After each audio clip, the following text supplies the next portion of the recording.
Visões do Céu. Capítulo 15. A Terra Renovada. Mais gloriosa do que podemos imaginar. O leão, que aqui tanto precisamos respeitar e temer, deitar-se-á então com o cordeiro, e tudo na nova terra será paz e harmonia. As árvores na nova terra serão retas e altaneiras, sem deformidades. Os santos terão coroas de glória à cabeça e harpas de ouro nas mãos. Tangerão as harpas de ouro e cantarão do amor redentor, entoando melodias a Deus. Suas antigas provas e sofrimentos neste mundo serão esquecidos e se dissiparão entre as glórias da nova terra. Deixemos que tudo o que é belo em nosso lar terrestre nos lembre o rio de cristal e os campos verdejantes, as árvores farfalhantes e as fontes vivas, a cidade resplendente e os cantores vestidos de vestes brancas de nosso lar celestial, aquele mundo de beleza que nenhum artista pode pintar, nenhuma língua mortal descrever. Cada um de nós tem uma imaginação a respeito do lar dos remidos. É preciso lembrar, entretanto, de que ele será mais glorioso do que o pode pintar a mais brilhante imaginação. A linguagem humana não é adequada para descrever a recompensa dos justos. Será conhecida apenas dos que a contemplarem. Um receio de fazer com que a herança futura pareça demasiado material tem levado muitos a espiritualizar as mesmas verdades que nos levam a considerá-la nosso lar. Cristo afirmou a seus discípulos haver ido preparar moradas para eles na casa de seu Pai. Os que aceitam os ensinos da palavra de Deus não serão totalmente ignorantes com respeito à morada celestial. E contudo, as coisas que o olho não viu e o ouvido não ouviu e não subiram ao coração do homem são as que Deus preparou para os que o amam. 1 Coríntios 2, 9. A linguagem humana não é adequada para descrever a recompensa dos justos. Será conhecida apenas dos que a contemplarem. Nenhum espírito finito pode compreender a glória do paraíso de Deus. O Jardim do Éden restaurado. O Jardim do Éden permaneceu sobre a terra muito tempo depois que o homem fora expulso de suas deleitáveis veredas. Gênesis 4:16. Foi permitido à raça decaída por muito tempo contemplar o lar da inocência, estando a sua entrada vedada apenas pelos anjos vigilantes. À porta do paraíso, guardada pelos querubins, revelava-se a glória divina. Para ali iam Adão e seus filhos a fim de adorarem a Deus. Ali renovaram seus votos de obediência àquela lei cuja transgressão os havia banido do Éden. Quando a onda de iniquidade se propagou pelo mundo e a impiedade dos homens determinou sua destruição por meio de um dilúvio de água, a mão que plantara o Éden o retirou da terra. Mas na restauração final de todas as coisas, quando houver um novo céu e uma nova terra, Apocalipse 21, verso 1, será restabelecido mais gloriosamente adornado do que no princípio. Então os que guardaram os mandamentos de Deus respirarão um vigor imortal, por sob a árvore da vida, Apocalipse 2:7 e Apocalipse 22:14, e através de infindáveis séculos os habitantes dos mundos que não pecaram contemplarão no jardim de delícias um modelo da obra perfeita da criação de Deus, sem qualquer sinal da maldição do pecado, modelo do que teria sido a terra inteira se tão somente houvesse o homem cumprido o plano glorioso do Criador. Os remidos crescerão fisicamente. Todos os defeitos e deformidades são deixados no túmulo. Restabelecidos à árvore da vida, no Éden há tanto tempo perdido, os remidos crescerão até a estatura completa da raça em sua glória primitiva. Os últimos traços da maldição do pecado serão removidos, e os fiéis de Cristo aparecerão na beleza do Senhor nosso Deus, refletindo no espírito, alma e corpo a imagem perfeita de seu Senhor. Oh, maravilhosa redenção! Há tanto tempo objeto das cogitações, há tanto tempo esperada, contemplada com ávida expectativa, mas nunca entendida completamente. Visão da nova terra. Com Jesus à nossa frente, descemos todos da cidade para a terra, sobre uma grande e íngreme montanha que, incapaz de suportar a Jesus sobre si, partiu-se em duas, formando uma grande planície. Olhamos então para cima e vimos a grande cidade com 12 fundamentos e 12 portas, 3 de cada lado e um anjo em cada porta. Todos exclamamos: a cidade, a grande cidade vem de Deus descendo do céu. E ela veio e se pôs no lugar em que nos achávamos. Pusemos então a observar as coisas gloriosas fora da cidade. Vi ali casas belíssimas, que tinham a aparência de prata, apoiadas por 4 colunas machetadas de pérolas preciosas, muito agradáveis à vista. Destinavam-se à habitação dos santos. Em cada uma havia uma prateleira de ouro.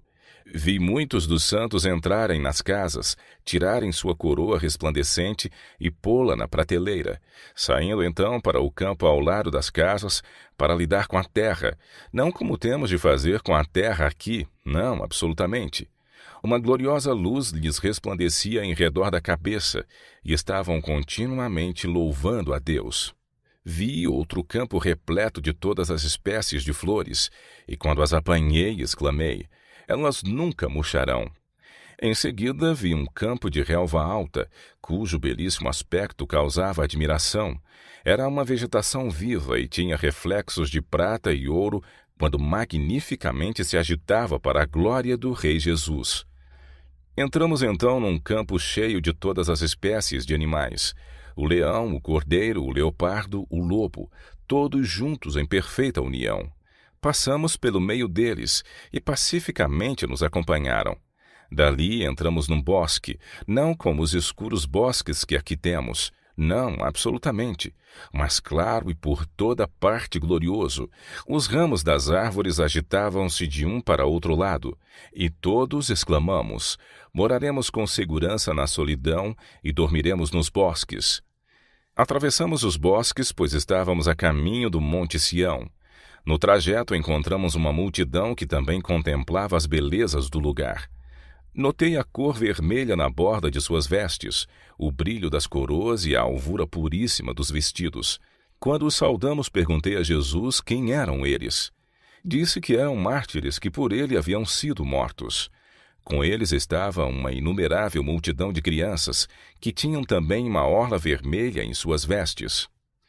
O Monte Sião estava exatamente diante de nós, e sobre o monte um belo templo, em cujo redor havia 7 outras montanhas, sobre as quais cresciam rosas e lírios. E vi as crianças subirem, ou, se o preferiam, fazer uso de suas pequenas asas e voar ao cimo das montanhas e apanhar flores que nunca murcharão. Para embelezar o lugar havia em redor do templo todas as espécies de árvores: o bucho, o pinheiro, o cipreste, a oliveira, a murta, a romanzeira e a figueira, curvada ao peso de seus figos maduros, embelezavam aquele local. E quando estávamos para entrar no santo templo, Jesus levantou sua bela voz e disse: somente os 144.000 entram neste lugar. E nós exclamamos: aleluia! Esse templo era apoiado por 7 colunas, todas de ouro transparente, engastadas de pérolas belíssimas. As maravilhosas coisas que ali vi, não as posso descrever. Oh, se me fosse dado falar a língua de Canaã, poderia então contar um pouco das glórias do mundo melhor. Vi lá mesas de pedra, em que estavam gravados com letras de ouro os nomes dos 144.000. Depois de contemplar a beleza do templo, saímos e Jesus nos deixou e foi à cidade. Logo lhe ouvimos de novo a delicada voz dizendo: vinde, povo meu, viestes da grande tribulação, e fizestes minha vontade. Sofrestes por mim. Vinde à ceia, pois eu me cingirei e vos servirei.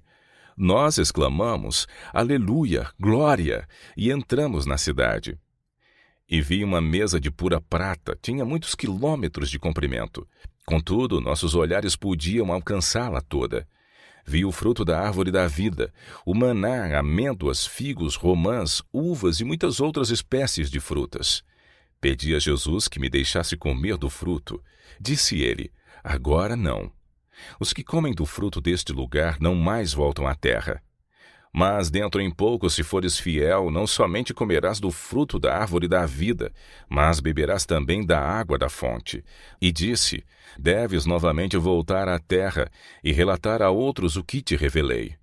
Então um anjo me trouxe mansamente a este mundo escuro. Tudo é pureza e paz. Tão somente por intermédio de Cristo pode você assegurar-se do céu, onde tudo é pureza, santidade, paz e bênçãos, onde se encontram as glórias que nenhum lábio humano é capaz de descrever. O ponto mais avançado ao qual podemos chegar, quando se trata de descrever a recompensa que aguarda o vencedor, é dizer que ela constitui um muito mais excelente e eterno peso de glória. Será uma eternidade de felicidade, uma bendita eternidade, que desdobrará novas glórias ao longo de eras sem fim. Nenhuma árvore da ciência na nova terra. Nem todas as condições daquela primeira escola edênica se encontrarão na escola da vida futura. Nenhuma árvore da ciência do bem e do mal oferecerá oportunidade para a tentação. Não haverá ali tentador nem possibilidade para o mal. Todos os caracteres resistiram à prova do mal e nenhum será jamais susceptível ao seu poder. Não existirá mar. O mar separa amigos, é uma barreira entre nós e aqueles a quem amamos. Nossas associações são interrompidas pelo vasto e insondável oceano. Na nova terra já não existirá mar, e ali não passará galé com remos. No passado, muitos que amavam e serviam a Deus foram presos com grilhões a seus assentos nas galés, compelidos a satisfazer a vontade de homens cruéis e desapiedados. O Senhor contemplou seu sofrimento com simpatia e compaixão. Graças a Deus, na terra renovada, não haverá torrentes impetuosas, nem oceano consumidor, nem ondas agitadas e rumorejantes. Sem lágrimas nem funerais. No lar dos remidos não haverá lágrimas, nenhum cortejo fúnebre, nenhuma exteriorização de luto. E morador nenhum dirá, enfermo estou, porque o povo que habitar nela será absolvido da sua iniquidade. Isaías 33, 24. Uma rica maré de felicidade fluirá e aprofundar-se-á ao avançar a eternidade. Consideremos com todo o empenho o bendito porvir. Atravesse a nossa fé toda a nuvem de escuridão e contemplemos aquele que morreu pelos pecados do mundo. Ele abriu os portais do paraíso para todos quantos o recebem e nele creem. A esses dá ele o poder de se tornarem filhos e filhas de Deus. Que as aflições que nos angustiam de maneira tão cruel se transformem em lições instrutivas, ensinando-nos a prosseguir para o alvo pelo prêmio da soberana vocação em Cristo. Sejamos animados pelo pensamento de que o Senhor logo virá. Alegre-nos o coração essa esperança. Estamos a caminho de casa. Aquele que nos amou de tal maneira que morreu por nós, construiu para nós uma cidade. A Nova Jerusalém é o nosso lugar de repouso. Não haverá tristeza na cidade de Deus. Nenhum véu de infortúnio, nenhuma lamentação de esperanças frustradas e afeições sepultadas serão jamais ouvidas. Logo as vestes de opressão serão trocadas pela veste nupcial. Logo testemunharemos a coroação de nosso Rei. Aqueles cuja vida esteve escondida com Cristo, os que na terra combateram o bom combate da fé, resplandecerão com a glória do Redentor no reino de Deus. Sem casamentos nem nascimentos. Homens há hoje que expressam a crença de que haverá casamentos e nascimentos na nova terra. Os que creem nas Escrituras, porém, não podem admitir tais doutrinas. A doutrina de que nascerão filhos na nova terra não constitui parte da firme palavra da profecia. 2 Pedro 1,19. As palavras de Cristo são demasiado claras para serem mal compreendidas. Elas esclarecem de uma vez por todas a questão dos casamentos e nascimentos na nova terra. Nenhum dos que forem despertados da morte, nem dos que forem trasladados sem ver a morte, casará ou será dado em casamento. Eles serão como os anjos de Deus, membros da família real. Não haverá noite ou necessidade de repouso.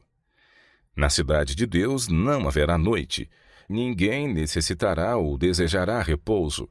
Não haverá cansaço em fazer a vontade de Deus e oferecer louvor a seu nome. Sempre sentiremos a frescura da manhã e sempre estaremos longe de seu termo. Não necessitarão de lâmpada nem de luz do sol, porque o Senhor Deus os alumia. Apocalipse 22, 5. A luz do sol será sobrepujada por um brilho que não é ofuscante, e contudo suplanta incomensuravelmente o fulgor de nosso sol ao meio-dia. A glória de Deus e do Cordeiro inunda a santa cidade com luz imperecível. Os remidos andam na glória de um dia perpétuo, independentemente do sol. Comunhão face a face. Nela não vi templo, porque o seu templo é o Senhor Deus Todo-Poderoso e o Cordeiro. Apocalipse 21, 22. O povo de Deus tem o privilégio de entreter franca comunhão com o Pai e o Filho. Agora vemos por espelho em enigma. 1 Coríntios 13, 12. Contemplamos a imagem de Deus refletida como em espelho, nas obras da natureza e em seu trato com os homens, mas então o conheceremos face a face, sem um véu protetor de separação. Estaremos em sua presença e contemplaremos a glória do seu rosto. Não haverá dor, doenças ou morte. Oh, como anseio pela vinda de Jesus! Anseio aquele lar no reino da glória, onde não haverá doença, dor, sofrimento nem morte. Sem discórdia ou contenda. Vozes contenciosas não perturbam a suave e perfeita paz do céu. Seus habitantes não conhecem tristezas, desgostos e lágrimas. Tudo está em perfeita harmonia, em perfeita ordem e perfeita felicidade. O céu é um lugar em que a simpatia está viva em todo o coração e é expressa em cada olhar. Ali reina o amor. Não há elementos dissonantes, nenhuma discórdia, contenda ou guerra de palavras. O sábado será observado na nova terra. Foi-me mostrado que a lei de Deus permaneceria firme para sempre e existiria na nova terra por toda a eternidade. Na criação, quando foram firmados os fundamentos da terra, os filhos de Deus olhavam com admiração para a obra do Criador, e toda a multidão celestial aclamava de alegria. Então foi que se lançara o fundamento do sábado. No fim dos 6 dias da criação, Deus repousou no 7º dia de toda a obra que fizera, e abençoou o 7º dia e o santificou, porque nele repousara de toda a sua obra. O sábado foi instituído no Éden antes da queda, e foi observado por Adão e Eva e toda a multidão celestial. Deus repousou no 7º dia, e o abençoou e santificou. Eu vi que o sábado nunca será anulado. Antes, por toda a eternidade, os santos remidos e toda a multidão celestial o observarão em honra ao grande Criador. O sábado não se destinava meramente a Israel, mas ao mundo. Fora tornado conhecido ao homem no Éden, e como os demais preceitos do Decálogo, é de imutável obrigatoriedade. Dessa lei de que o 4º mandamento é uma parte, declara Cristo: até que o céu e a terra passem, nenhum jota ou um tio se omitirá da lei, sem que tudo seja cumprido. Mateus 5, 18. Enquanto céus e terra durarem, continuará o sábado como sinal do poder do Criador. E quando o Éden florescer novamente na terra, o santo e divino dia de repouso será honrado por todos debaixo do sol.